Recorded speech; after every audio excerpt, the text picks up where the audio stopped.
పడగల పాము పైన పాదమెట్టిన సామితోడు పిడుగులొచ్చి మీద పడితే కొండ గొడుగు నెత్తినోడు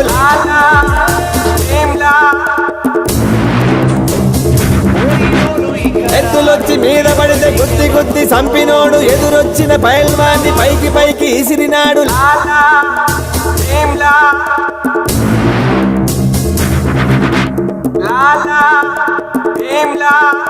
అడవి పొలే గొడవ పడే